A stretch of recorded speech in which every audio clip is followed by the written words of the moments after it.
saja sudah menjadi manusia. Sama Allah, terpujilah bagi Allahnya dan terpujilah bagi Yesus. Sama Allah, bersama segala dan mati amin. Doakan kami ya Sang Bunda Allah.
Berusahalah untuk memperoleh karunia-karunia yang paling utama, dan aku menunjukkan kepadamu jalan yang lebih utama. Sekalipun aku dapat berbicara dalam semua bahasa manusia dan malaikat, tetapi jika tidak memiliki cinta kasih, aku seperti gong yang bergaung dan canang yang gemericing. Sekalipun aku mempunyai karunia bernubuat, mengetahui segala rahasia, dan memiliki seluruh pengetahuan, Sekalipun aku memiliki iman yang sempurna untuk memindahkan gunung, tetapi jika tidak mempunyai cinta kasih, aku sama sekali tidak berguna. Sekalipun aku membagikan segala sesuatu yang ada padaku, bahkan menyerahkan tubuhku untuk dibakar, tetapi jika aku tidak mempunyai cinta kasih, sedikit pun tidak ada faedahnya bagiku. Cinta kasih itu sabar, murah hati, dan tidak cemburu. Cinta kasih tidak memegahkan diri, tidak sombong, dan tidak bertindak kurang sopan. Cinta kasih tidak mencari keuntungan diri sendiri, tidak cepat marah, dan tidak menyimpan kesalahan orang lain. Cinta kasih tidak bersuka cita atas ketidakadilan, tetapi atas apa yang benar. Cinta kasih menutupi segala sesuatu, percaya akan segala sesuatu, mengharapkan segala sesuatu, dan sabar menanggung segala sesuatu. Cinta kasih tidak berkesudahan. Nubuat akan berakhir, bahasa roh akan berhenti, dan pengetahuan akan lenyap. Sebab pengetahuan kita tidak lengkap, nubuat kita tidak sempurna. Tetapi bila yang sempurna tiba, hilanglah yang tidak sempurna. Ketika masih kanak-kanak, aku berbicara seperti kanak-kanak, merasa seperti kanak-kanak, dan berpikir seperti kanak-kanak pula. Tetapi sekarang setelah menjadi dewasa, aku meninggalkan sifat kanak-kanak itu. Sekarang kita melihat gambar yang samar-samar seperti cermin, tetapi nanti dari muka ke muka.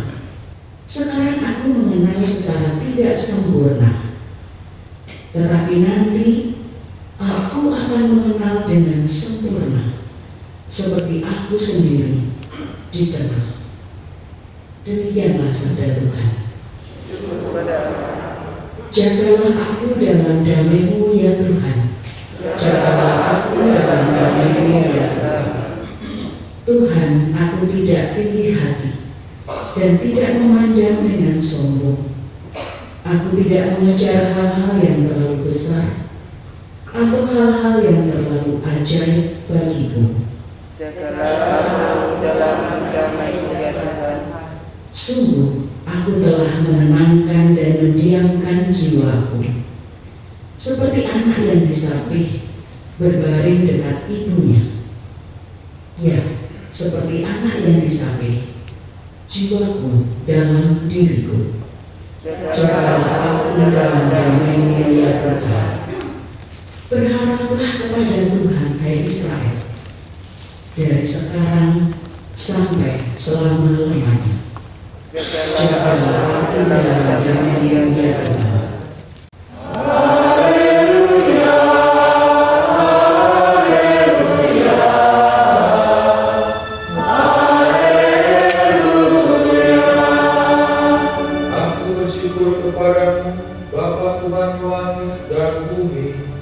Sebab misteri kerajaan Kau nyatakan kepada orang kecil. Haleluya, haleluya, haleluya.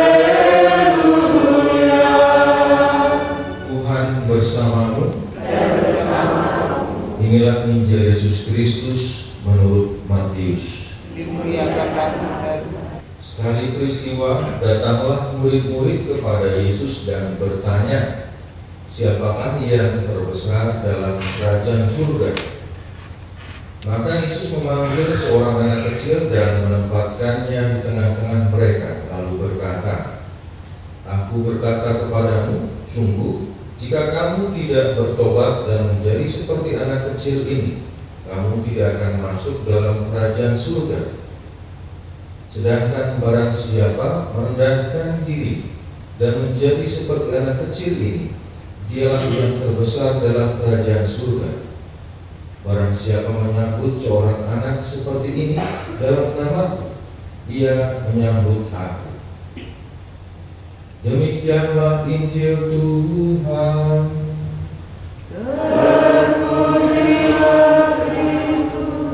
Saya pernah membaca sebuah buku renungan yang ditulis oleh seorang kardinal, tapi saya lupa namanya ya. Kisah tentang bacaan hari ini, seorang anak kecil. Dia melukiskan, menggambarkan bahwa anak kecil yang pertama dalam ayat pertama dikatakan, aku berkata kepadamu, sungguh jika kamu tidak bertobat dan menjadi seperti anak kecil, adalah gambaran orang-orang berdosa yang bertobat. Di sana digambarkan dalam buku itu siapakah anak-anak kecil itu. Ada Zakheus, ada Maria Magdalena yang mau dilempari batu itu ya, namun dibela oleh Tuhan. Ada lagi siapa lagi? Anak yang hilang tuh sulung ya, yang minta warisan dan kemudian dihabiskan, hambur-hamburkan, lalu kemudian dia bertobat, menyesali dan datang kepada bapaknya, bahkan dipercaya lagi ya, dipercaya lagi, dipakaikan baju, kemudian ada lagi 100 ekor domba, satu lagi lari, 99 tapi ditinggalkan dan dicari yang satu. Nah ternyata gambaran yang kecil ini saya juga baru baca waktu itu ya. Wow, ternyata hebat. Ada lagi gambaran sebuah undangan pesta dalam kitab suci Lukas berapa? 15 kalau tidak salah ya.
Allah Bapa kami yang Maha Agung, kami meluhurkan Engkau karena Santa Teresia yang berkenan di hatimu seumur hidup.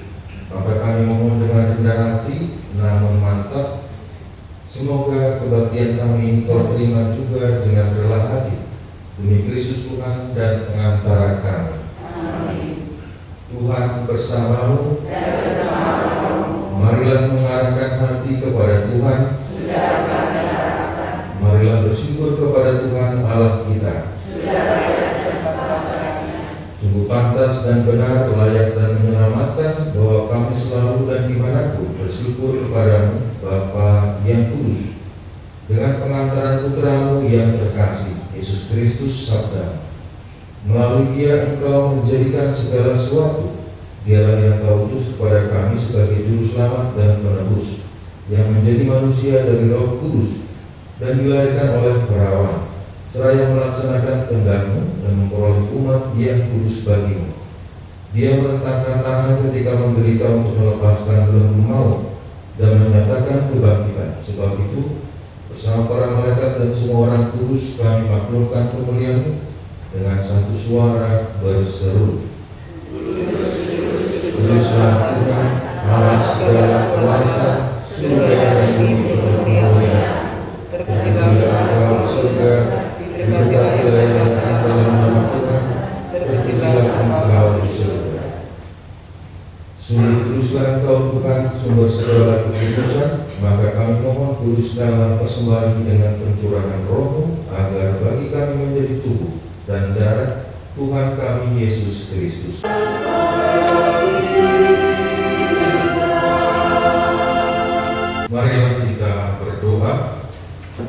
berdiri dengan dikau dan memohonkan kasih sayangmu bagi semua orang. Semoga api cinta kasihmu itu menyalakan hati kami pula berkat santapan suci yang kami sambut ini. Demikian dilindungi, diberkati oleh rahmat Allah yang Maha Kuasa, dalam nama Bapa dan Putra dan Roh Kudus. Amin. Saudara sekalian, perayaan kasih sudah selesai. Allah bagi kita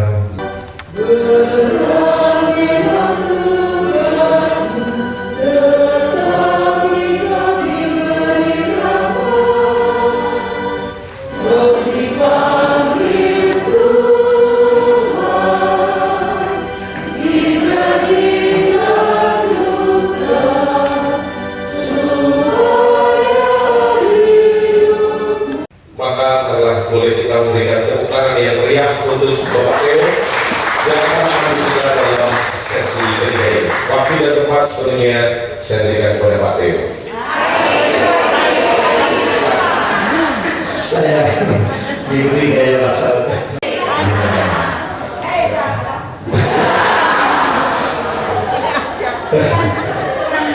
Baik, Bapak-Bapak, Saudara, Bapak Ibu sekalian, materi sesi ketiga Prophetic Internship akan kita nikmati bersama, hangat dan penuh dengan informasi yang luar biasa. Untuk itu sebelum kita masuk pada sesi beliau, Pak Kawet Utomo dari XP Education akan mengantar tentang apa yang sesungguhnya nanti sekaligus juga Prof. Eko akan singgung di dalam tema transformasi digital. Jadi sebelum kita masuk ke materi Prof. Eko Indrajit, kita akan melihat pengantar dari Bapak Kawet Utomo. Waktunya kurang lebih 20-25 menit. Tidak ada tanya jawab. Nanti kalau bertanya ada di pintu keluar sana. Baik, kami sambut Bapak Kawet Utomo, kami persilakan. Nah, ini sedikit disclaimer, saya dan beliau nggak janjian, ya. Oke. Nah, ini soalnya awalnya sama. Oke, ini beliaunya nggak boleh sama bunyi.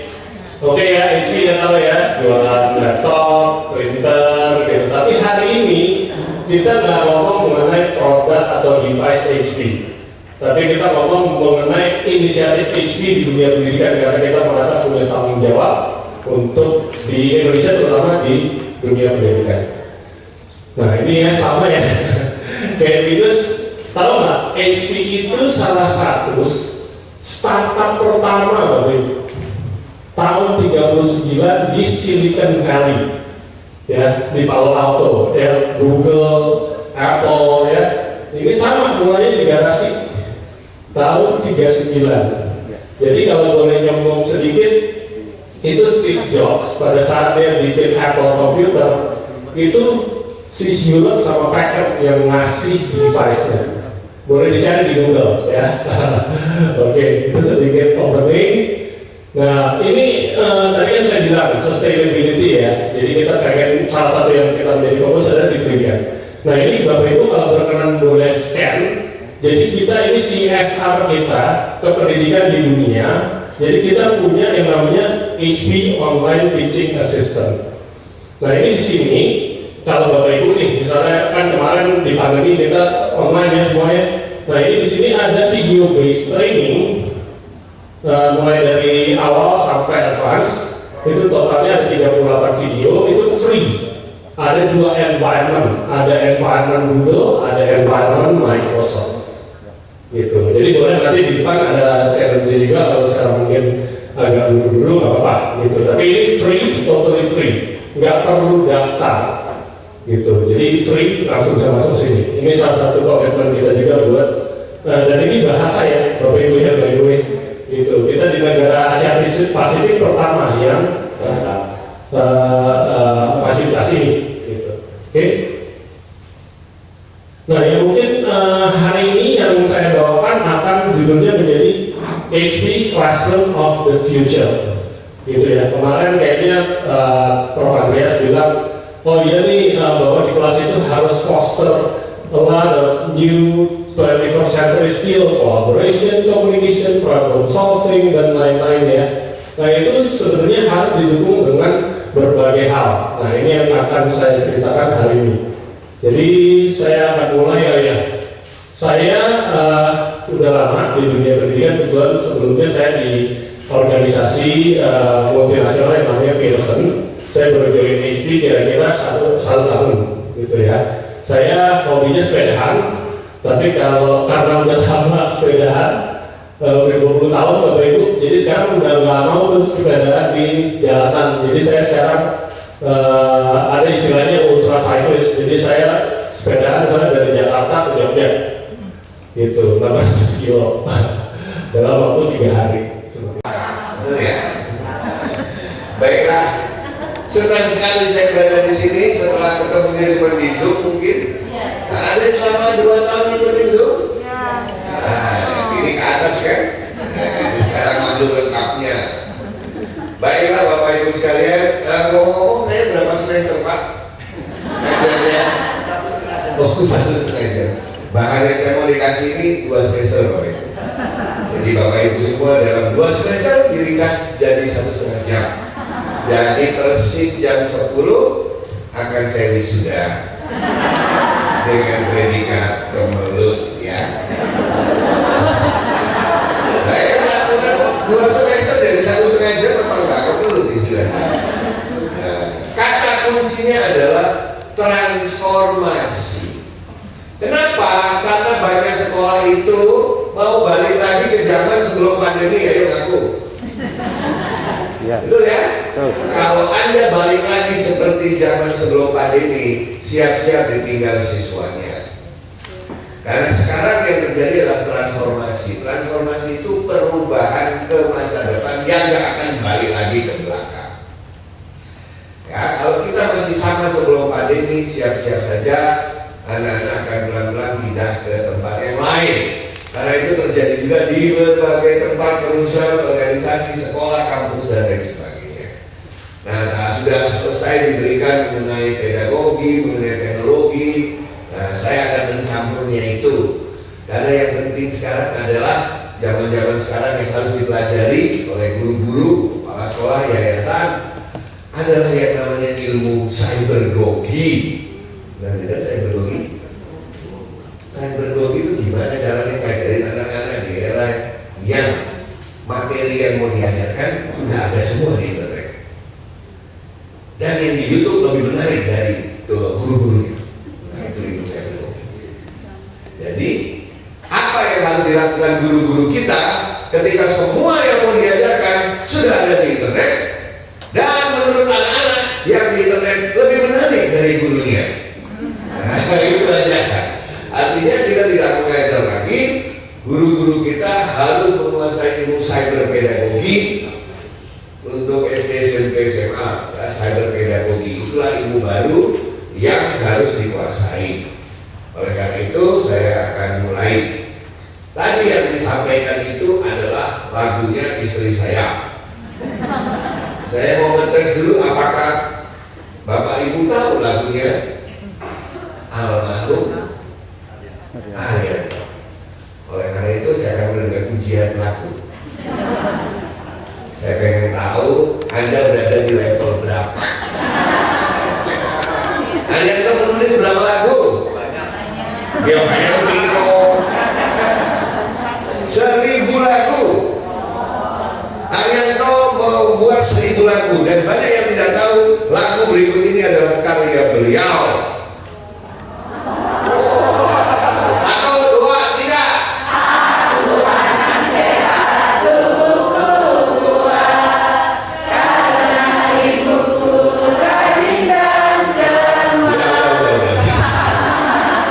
Enggak selesai surat cuma ibu aja yang dipuji ya. Ada bapaknya yang cari uang untuk beli susu. Jadi ini adalah lagu yang dipesan oleh Kementerian Kesehatan, dikarang oleh ayah mertua. Saya manggilnya Papi walaupun saya tidak pernah ketemu beliau dalam hidup saya. Beliau juga yang mengarang lagu apa? Yang sampai sekarang masih dinyanyikan, Indomie. Itu karya Arianto. Pesanan dari Indofood waktu itu supaya anak Indonesia senang makan mie. Karena anda tahu ini lulus level 1. Ya.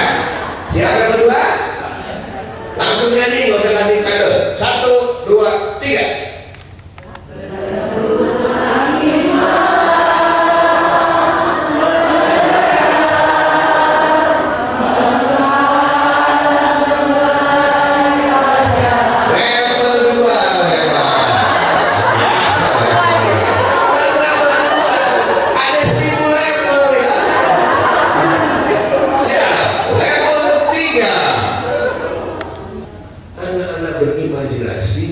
Mengkomparasi, membuat presentasi, meyakinkan orang lain dan mendengar pendapat orang lain, itu ilmu hidup yang dia butuhkan.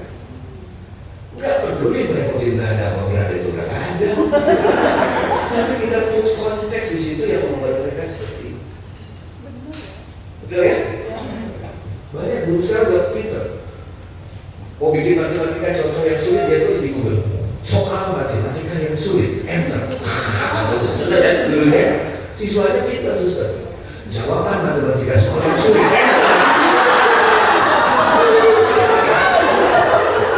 Maksudnya ya, belajar statistik matematika selalu menjengkelkan. Bisa nggak itu dihubungkan dengan pendidikan karakter? Ya, gampang ya. Mari kita sini sudah, ibu. Dari ayah berapa bersaudara? 2. Ibu 6. Total berapa? 8 kan? Ya 8. Ibu berapa bersaudara? 6. Ayah? Total berapa? 3 tambah 6? 9. Bapak bersaudara? 4. Ibu? Berapa total? Semua pasti sebenarnya kan? Oke. Tugasnya minggu depan gampang. Tolong hitung standar deviasi dari usia saudara kandung ibu ditambah saudara kandung ayah. Tahu dari mana dia bohong atau tidak? Untuk membuktikannya, lampirannya adalah fotokopi KTP mereka. Ya, emang gampang tiba-tiba ketemu bule yang gak pernah ketemu minta KTP. Bu, boleh? Aku minta KTP itu pasti saya. Buat apa gitu kan? Kamu ke rumah aja gak pernah, telepon gak pernah, tiba-tiba minta KTP. Apakah kamu terjerembab dalam MLM? Betul kan? Itu ilmu apa suster? Minta KTP itu ilmu apa? Belajar apa? Sosial.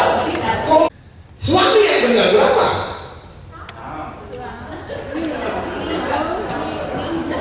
Tiga juga. Kalau satu itu swagro. Kalau lima swasta. 7 swasti. Ada ketawanya nggak nyaman kan? Karena sebelahnya yang ketawa ya. Itulah 2 pertanyaan yang kurang bermutu, Bapak Ibu sekalian. Tapi kadang-kadang ya itu tadi, kita terlalu cepat menjawab sebelum. Mari kita mulai. Buah simalakama dimakan bapak mati, nggak dimakan ibu mati. Gampang dijual biar tetangganya mati. Kita berjual, betul ya? Nah, itulah cara berpikir growth mindset, out of the box thinking. Perlu latihan, ya. Nanti kapan-kapan kita ketemu lagi workshop, kita latihan cara mengembangkan growth mindset. Bapak Ibu sekalian, terima kasih, Tuhan memberkati. Terima kasih. Penting yang disampaikan oleh pemateri dalam pertemuan MPK Bogor tahun 2022 sebagai berikut. 1. Bapak Andreas Chang kemarin mengupas perihal perubahan merupakan suatu hal yang tidak bisa terhindarkan dalam segala aspek kehidupan kita, bahkan bukan hanya bidang terjadi begitu cepat, maka secara simultan juga terjadilah persaingan atau kompetisi yang menimpa dalam segala bidang, termasuk sektor pendidikan.